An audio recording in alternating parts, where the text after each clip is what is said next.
Hello student, मैं एकता सिंह आप सभी का ज्ञान चेतना चैनल में बहुत बहुत स्वागत करती हूँ।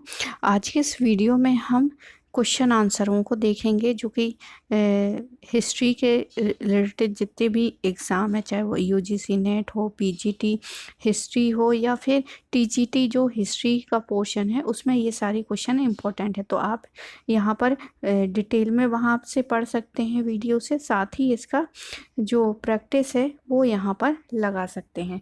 तो हमने कुछ महाजनपद काल का एक प्रैक्टिस सेट कंप्लीट किया था। यहाँ पर महापद्म नंद से रिलेटेड यहाँ पर आगे हम शुरू करते हैं। तो सबसे पहला क्वेश्चन है यहाँ पर, निम्नलिखित में से किस वंश के शासक मगध के सबसे शक्तिशाली शासक सिद्ध हुए हैं? तो नंद वंश के शासक ही क्या है, सबसे ज़्यादा शक्तिशाली हुए हैं। तो यहाँ पर सी ऑप्शन यहाँ पर सही हो जाएगा। आगे देखते हैं, जैन ग्रंथ परिशिष्ट पर्वन के अनुसार महापद्म नंद किस जाति का पुत्र था? तो ये वैश्य माता का पुत्र था, वैश्य माता का पुत्र था। आगे देखते हैं, निम्नलिखित में मगध के किस वंश के शासक ने कलिंग पर सर्वप्रथम विजय प्राप्त की थी? तो कलिंग पर विजय प्राप्त करने वाले कौन थे? नंद वंश। और नंदों के बाद कौन सा वंश आता है? तो मौर्य वंश। तो नंद बहुत ही शक्तिशाली थे मगध प्रांत में। अगला क्वेश्चन है, निम्नलिखित में से किस शासक ने एक राट की उपाधि धारण की थी? तो महापद्म नंद ने ही एक राट की उपाधि धारण की थी। अगला क्वेश्चन है, निम्नलिखित में से किस महाजनपद ने सबसे पहले युद्ध में हाथियों का प्रयोग किया था? तो सबसे पहले जो जनपद हाथियों का प्रयोग करने वाला था वो था मगध। ए ऑप्शन यहाँ पर सही हो जाएगा, मगध ने ही सबसे पहले हाथियों का प्रयोग किया था। अगला क्वेश्चन देखते हैं, मगध के उत्थान एवं विस्तार के पीछे कौन कारक उत्तरदायी नहीं है? तो लोहे का था, युद्ध में बड़े हाथियों का प्रयोग भी था मगध की ओर, ये भी था। और तो फिर सारे इसमें सही है, डी ऑप्शन इसमें से कोई नहीं सही आंसर हो जाएगा। अब दो सूचियां दी गई हैं और इसका क्या करना है, मिलान करना है। तो इक्ष्वाकुओं का मिलान करेंगे कौशल क्षेत्र से। पांचाल का वर्तमान रोहलखंड क्षेत्र। मैथिल का है नेपाल की तराई क्षेत्र, वर्तमान जनकपुर। और अश्मक का हो जाएगा आंध्र के गोदावरी क्षेत्र। तो इस हिसाब से जो सी ऑप्शन है वो हमारा यहाँ पर सही हो जाएगा। आगे देखते हैं, महापद्म नंद द्वारा कौशल राज्य की विजय की पुष्टि किस ग्रंथ से होती है? तो महापद्म नंद ने कौशल राज्य पर विजय प्राप्त की थी या युद्ध किया था, वो है कथा सरित सागर के माध्यम से ये पुष्टि हो जाती है। अब हम यहाँ पर धनानंद की बात करेंगे जो कि चंद्रगुप्त मौर्य ने इसको हराकर मौर्य साम्राज्य की नींव डाली थी। तो सबसे पहला क्वेश्चन है यहाँ पर, निम्नलिखित में से सिकंदर का समकालीन कौन था? धनानंद था, बहुत बार एग्जाम में पूछा जा चुका है। आगे है, यूनानी लेखकों में किसे अग्रमीज तो धनानंद को ही कहा है यूनानियों ने। आगे है, दिए गए विकल्प के अनुसार बताए गए शासन करने के समय के अनुसार घटते हुए क्रम में सही है, अर्थात कौन सा वंश ने सबसे अधिक समय तक और तथा कौन से वंश ने सबसे कम समय तक शासन किया है? तो सबसे कम जो शासन किया है वो है शिशुनाग वंश। सबसे पहले हर्यक वंश और नंद वंश आता है, फिर ये शिशुनाग वंश। आगे देखते हैं, मगध पर शासन करने वाले वंश का क्रम शुरू से अंत तक बताना है। तो हर्यक वंश हो गया, शिशुनाग वंश हो गया और नंद वंश हो गया। आगे देखते हैं, अब यहाँ पर जो क्वेश्चन शुरू होंगे वो हैं ब्राह्मण धर्म से रिलेटेड, इसमें वैष्णव धर्म है। ब्राह्मण धर्म का अर्थ हो गया वैष्णव धर्म, भगवत धर्म से है, शैव धर्म से है, नाथ धर्म से है और शाक्त संप्रदाय से है। तो ब्राह्मण धर्म में कौन कौन से आते हैं? वैष्णव, भागवत, शैव और नाथ और शाक्त। तो इन सभी के रिलेटेड क्वेश्चन यहाँ पर देखने वाले हैं। तो शुरू करते हैं। सबसे पहला क्वेश्चन है, भागवत धर्म के विषय में प्रारंभिक जानकारी किस ग्रंथ से मिलती है? तो यहाँ भागवत धर्म से संबंधित पहली जानकारी वो जो मिलती है वो है उपनिषदों से। सी ऑप्शन यहाँ पर सही हो जाएगा। अगला क्वेश्चन देखते हैं, मत्स्य पुराण में विष्णु के कितने अवतारों का उल्लेख मिलता है? तो मत्स्य पुराणों में 10 अवतारों का उल्लेख मिलता है। अगला क्वेश्चन है, श्री कृष्ण का उल्लेख सर्वप्रथम किस ग्रंथ में हमें देखने को मिलता है? तो आंसर हो जाएगा हमारा छंदयोग उपनिषद में श्री कृष्ण का उल्लेख मिलता है, छंदयोग उपनिषद में।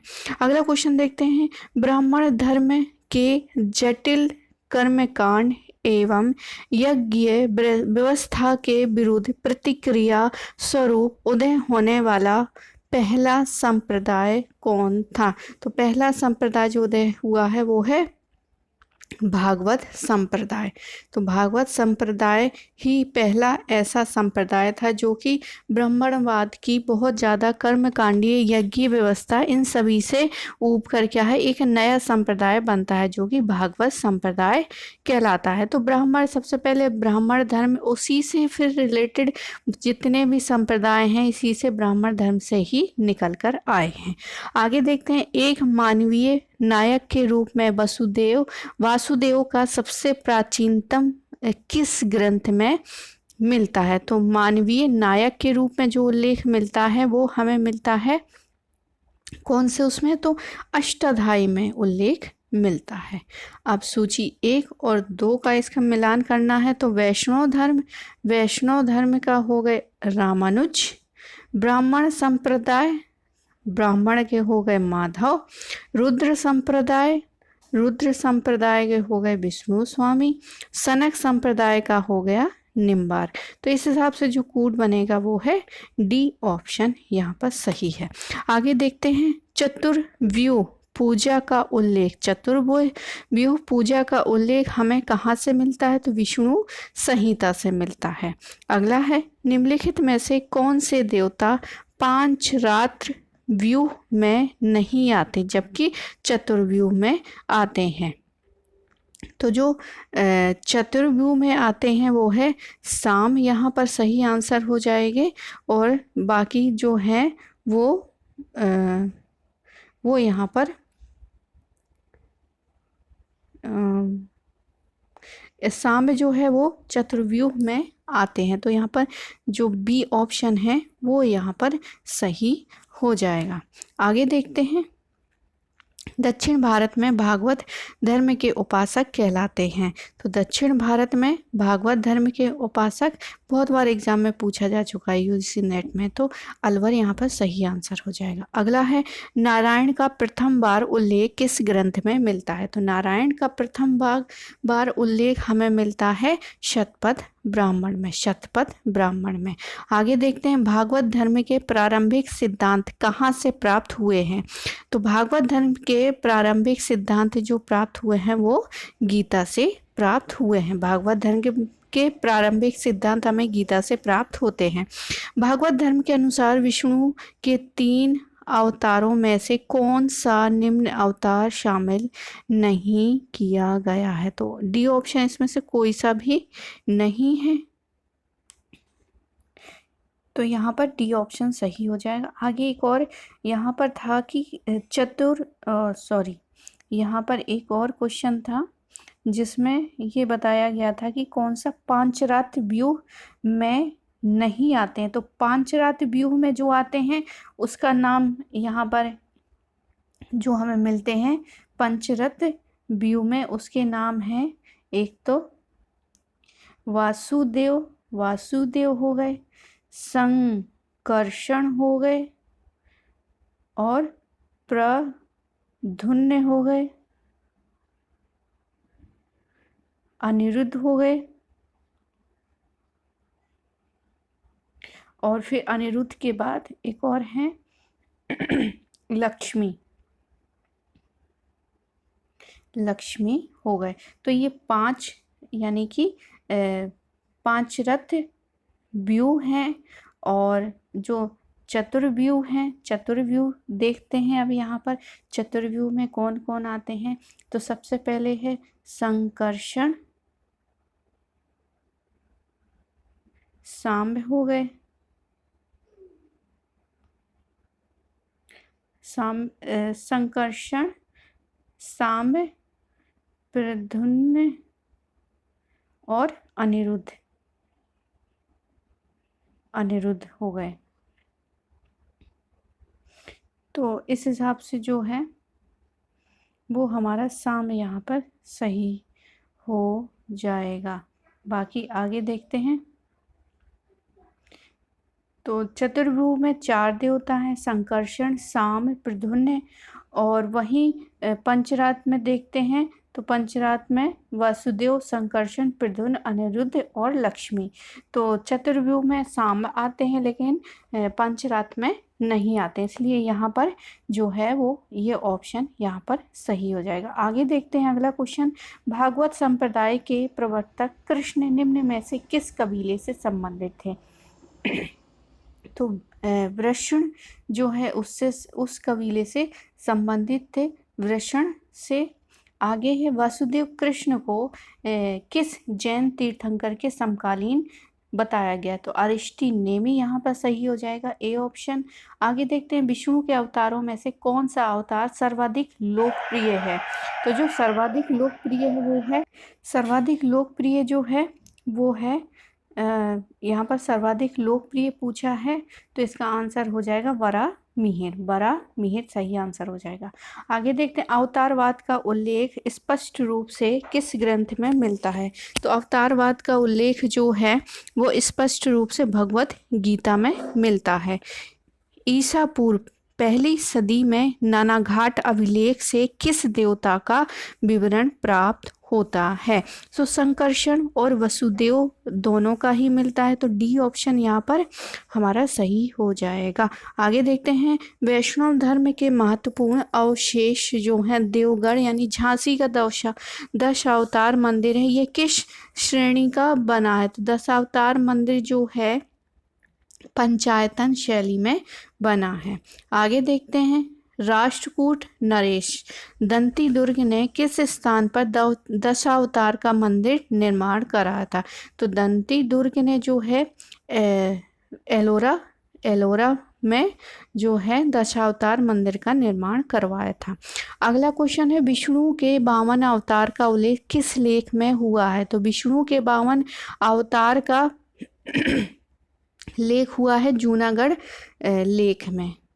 आगे है निम्न में से कौन सी महिला अलवार संत थी। तो अंडाल जो है अलवार संत थी। आगे देखते हैं निम्बार्क जो है संप्रदाय किस धर्म से संबंधित है। तो निम्बार्क संप्रदाय जो है वैष्णव धर्म से संबंधित है। चतुर्व्यूह पूजा का उल्लेख सर्वप्रथम किस ग्रंथ में मिलता है। तो विष्णु संहिता में मिलता है, बी ऑप्शन सही हो जाएगा। पंचरात्र मत किस धर्म का प्रधान है। तो वैष्णव धर्म का प्रधान है। अब हम बात करेंगे शैव धर्म की। तो शिव शक्ति के विषय में प्रारंभिक जानकारी हमें जो मिलती है वो ऋग्वेद कालीन में मिलती है, ऋग्वेद कालीन में प्रारंभिक जानकारी मिलती है। आगे देखते हैं 52। आगे देखते हैं अब यहाँ पर जो है कि शिव भक्ति के विषय में प्रारंभिक जानकारी हमें किस काल में मिलती है। तो ऋग्वेद काल में मिलती है। यहाँ पर जो देवता है वो रुद्र है, रुद्र का जो किया गया वो शिव से की गई है। आगे देखते हैं वामन पुराण में शैव संप्रदाय की कितनी संख्या है। तो वामन पुराण में शैव की 4 संख्या है। आगे है निम्नलिखित में से किस ग्रंथ में शिव के 8 रूपों का उल्लेख किया गया है। तो शिव के 8 रूपों का उल्लेख किया गया है कौशितकीय ब्राह्मण में, शतपथ ब्राह्मण में। तो इस हिसाब से 1 और 2 हमारा सही होता नजर आता है। तो डी ऑप्शन यहाँ पर सही है, गोपथ में नहीं दिया गया है। आगे है किस संप्रदाय के लोग भैरव को सुरा और नर बलि के नैवेद्य चढ़ाया करते हैं। तो आंसर हो जाएगा कापालिक, कापालिक पाशुपात संप्रदाय का किस युग में अत्यधिक विकास हुआ है? तो आंसर हो जाएगा गुप्त काल। गुप्त काल यहाँ पर सही ऑप्शन है। आगे देखते हैं हम अगला क्वेश्चन देखते हैं। दक्षिण भारत में शैव भक्तों द्वारा संकलित किए गए श्लोकों को क्या कहा जाता है? तो तिरुमुडो कहा जाता है, तिरुमुडो कहा जाता है। दक्षिण भारत में शैव भक्तों द्वारा संकलित श्लोकों को तिरुमुडो कहा जाता है। अगला है वस्तुतः शैव धर्म एक संप्रदाय के रूप में किस काल में प्रारंभ हुआ है? तो शुंग सातवाहन काल में शैव धर्म संप्रदाय के रूप में प्रारंभ हुआ है। आगे देखते हैं ब्रह्म विष्णु और महेश की एक साथ पूजा कर समन्वय की यह उदार भावना किस काल की विशेषता है? तो आंसर हो जाएगा गुप्त काल की विशेषता है। आगे देखते हैं अर्धनागेश्वर की पहली मूर्ति का निर्माण किस काल में हुआ है? अर्धनागेश्वर मतलब आधा मनुष्य और आधा स्त्री और आधा पुरुष, तो उसको ही अर्धनारीश्वर कहते हैं। और इसका जो है वो है गुप्त काल में इसकी पूजा होती थी। आगे है शिव की प्राचीनतम मूर्ति किस स्थान से प्राप्त हुई है? तो प्राचीनतम मूर्ति देखें रेणुगुंटा है, रेणुगुंटा से प्राप्त हुई है। बहुत इंपॉर्टेंट क्वेश्चन है। आगे देखते हैं निम्नलिखित में से किसे ब्राह्मण धर्म में श्रेष्ठ माना गया है? तो संन्यास को माना गया है और तत्पश्चर्या को माना गया है।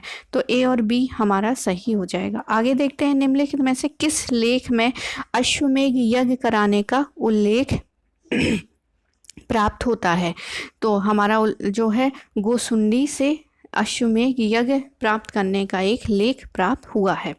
आगे है ग्रीक लेखकों में डायोनीसियस शब्द का प्रयोग किसके लिए आया है? तो ग्रीक लेखकों में डायोनीसियस शब्द का प्रयोग जो है वो हमें देखता है शिव, डायोनीसियस जो है शिव के लिए उपयोग किया गया है। लिंग पूजा का पहला स्पष्ट वर्णन किस पुस्तक में मिलता है? तो लिंग पूजा का स्पष्ट रूप हमें मत्स्य पुराण में मिलता है। ए ऑप्शन सही हो जाएगा। आगे देखते हैं शिव की प्राचीनतम मूर्ति कहाँ से प्राप्त हुई है? तो गुंडीममल से प्राप्त हुई है। सर्वप्रथम किस काल में शिव एवं पार्वती की संयुक्त मूर्ति के निर्मित होने का प्रमाण मिलता है? तो गुप्त काल में प्रमाण मिल जाते हैं।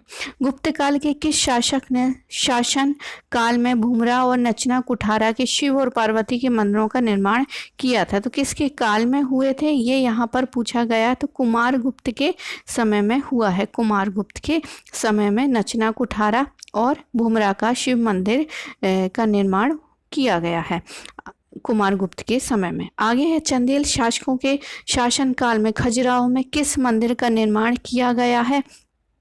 तो यहाँ पर कंदरिया महादेव का मंदिर का निर्माण किया गया है। अगला क्वेश्चन है निम्नलिखित में से किस पुस्तक में शिव के 63 भक्तों का वर्णन किया गया है? तो आंसर हो जाएगा पेरिये पुराण में। आगे है निम्नलिखित में से किस ग्रंथ में पंचाक्षर मंत्र यानी नमः शिवाय 5 अक्षर वाला मंत्र जो है नमः शिवाय का उल्लेख हमें देखने को मिलता है? तो यहाँ पर सही आंसर हो जाएगा शिलप्पदिकारम। शिलप्पदिकारम में ये 5 अक्षर मंत्र नमः शिवाय का उल्लेख मिलता है। आगे देखते हैं चोल शासक राजेंद्र चोल द्वारा निर्मित करवाया गया बहिदेश्वर मंदिर किस देवता को समर्पित है? तो बहिदेश्वर मंदिर जो है शिव को समर्पित है। अगला क्वेश्चन देखते हैं निम्नलिखित में से किस ग्रंथ में शैव संप्रदाय की संख्या 4 बताई गई है? शैव संप्रदाय की जो संख्या है वो 52 पुराण में 4 बताई गई है। अगला क्वेश्चन देखते हैं शैव धर्म का एक संप्रदाय पाशुपात संप्रदाय के प्रमुख 3 सिद्धांत हैं। निम्नलिखित में से कौन सा सिद्धांत नहीं है? तो यहाँ पर इसमें से सारे के सारे हैं। ये वाला डी ऑप्शन यहाँ पे सही हो जाएगा। आगे देखते हैं निम्नलिखित में से किस ग्रंथ की रचना लकुलिश ने की थी? तो लकुलिश ने की थी पंचाध्यायी और पंचात विद्या, यानी बी और सी यहाँ पर सही ऑप्शन है। अगला देखते हैं, लकुलीश का मंदिर किस स्थान पर स्थित है? तो मेवाड़ में स्थित है। आगे देखते हैं, निम्नलिखित में से किस संप्रदाय के इष्ट देव भैरव थे? तो पाशुपत कालमुख जो है यहाँ पर सही हो जाएगा। कालमुख जो है वो यहाँ पर सही ऑप्शन है और इष्ट देव भैरव थे कालमुख के। अगला है, निम्नलिखित में से किस संप्रदाय के लोगों को शिव पुराण में महाव्रतधर कहा जाता है? तो यहाँ पर सही आंसर हो जाएगा निम्नलिखित में से किस संप्रदाय के लोगों को शिव पुराण में महाव्रतधर कहा गया है? तो आंसर हो जाएगा, एक सेकेंड, यहाँ पर जो है ये वाला जो क्वेश्चन है, यहाँ पर निम्नलिखित में से किस संप्रदाय के इष्ट देव भैरव थे? तो हमारा सही आंसर हो जाएगा कपालिक। कपालिक यहाँ पर सही आंसर है, वो मेरे गलती से ये कालमुख बताया था। तो हमारा जो है इष्ट देव भैरव कहाँ है? कपालिक के। आगे है, निम्नलिखित में से किस संप्रदाय के लोगों को शिव पुराण में महाव्रतधर कहा गया है? तो इसका आंसर होगा कालमुख। कालमुख में ही शिव पुराण में महाव्रतधर कहा गया है। अगला है, बसव पुराण में किस संप्रदाय के प्रवर्तक का उल्लेख है? तो लिंगायत का, सी ऑप्शन सही हो जाएगा। आगे देखते हैं, निम्नलिखित में से कौन शैव संप्रदाय दार्शनिक एवं ज्ञान मार्गी था? तो कश्मीरी शैव जो है वो दार्शनिक और ज्ञान मार्गी था। अगला क्वेश्चन है, निम्नलिखित में से शैव और वैष्णव मत के लिए कौन सा कथन असत्य है? तो दोनों ईश्वरवादी हैं, एकेश्वरवादी हैं। वैष्णव मत व्यक्ति के मानवीय और भावनाओं पक्ष को छूता है। दोनों दार्शनिक और वैज्ञानिक विचारधारा पर आधारित है। दोनों, तो यहाँ पर सभी जो है असत्य हैं, तो डी ऑप्शन है। नाथ संप्रदाय के संप्रदाय कौन थे? मत्स्येंद्र नाथ थे। आगे है, शाक्त संप्रदाय जो है, शाक्त संप्रदाय का निकटतम संबंध किस संप्रदाय से है? तो हमारा आंसर हो जाएगा शाक्त का शैव से। आगे, तंत्रिका देवी सूक्त जो है ऋग्वेद के किस मंडल में है? तो 10वें मंडल में है, 10वें मंडल में है। अगला क्वेश्चन, इनमें से कौन पंचम कार की उपासना करते थे? तो पंचम कार की उपासना जो है कौल मार्गी करते थे, कौल मार्गी। अगला क्वेश्चन है, निम्नलिखित में से किस पुस्तक में शक्ति की उपासना मुख्यतः काली और दुर्गा की उपासना तक ही सीमित है? तो आंसर हमारा हो जाएगा पुराण। आगे, 64 योगिनी का मंदिर कहाँ स्थित है? तो 64 योगिनी का मंदिर जो है जबलपुर में स्थित है। संसार में सब बातें पहले से ही नियत है, जो नहीं होना है वह नहीं होगा, जो होना है वह कोशिश के बिना हो जाएगा। यह कथन किसका है? तो नियतिवादियों का है। तो यहाँ पर डी ऑप्शन जो है वो सही हो जाएगा। तो ये जो ब्राह्मण संप्रदाय है इससे संबंधित सारे क्वेश्चन यहाँ पर लगभग इम्पोर्टेंट जो है कवर किए गए हैं। आई होप आपको ये वीडियो पसंद आएगा। पसंद आए तो प्लीज़ लाइक करें, शेयर करें, सब्सक्राइब करें। मिलते हैं एक और वीडियो के साथ।